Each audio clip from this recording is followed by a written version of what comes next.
Bonjour, je suis Alexandre Pluvinage du podcast Le Fraudeur, le hacker et vous. Bienvenue dans la Minute Antifraude. Hier, je vous parlais de ces appels qui viennent d'Angleterre et donc qui commencent par le préfixe +44. Évidemment, ces appels sont frauduleux. Mais regardons un petit peu aujourd'hui ce qu'il se passe si vous décrochez l'appel. Alors la personne va parler en anglais, elle est plutôt sympathique, elle recherche des personnes qui veulent gagner un petit peu d'argent en faisant certaines tâches. Alors on va dire qu'est-ce qu'il faut faire? Il faut juste aller par exemple sur un compte Instagram ou Facebook et puis faire un certain nombre de likes, laisser un commentaire et on gagne un tout petit peu d'argent.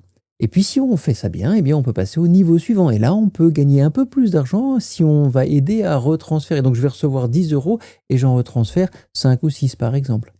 Et si ça marche, eh bien, on va pouvoir me donner des montants plus grands parce qu'on me fait confiance.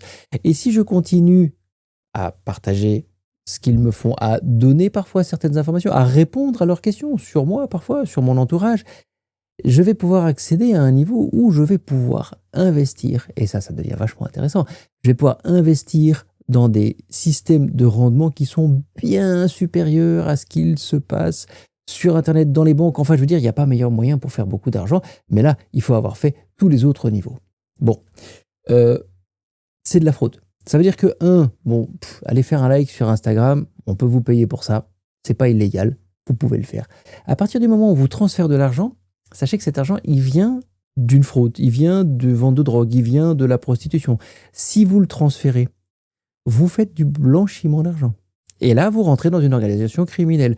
On va vous demander vos données, il ne faut pas les partager, mais si vous le faites, c'est votre responsabilité, sauf qu'au dernier niveau, quand vous allez pouvoir investir et faire beaucoup d'argent, vous allez juste transférer toutes vos économies aux fraudeurs. Et là, je peux vous dire que ça peut vous coûter très cher. Donc ces appels, il ne faut pas y répondre. Et surtout, ces petites tâches contre de l'argent, c'est de la fraude. Leur seul but, c'est de vous voler. C'était la Minute Antifraude. Prenez soin de vous et soyez prudents en ligne.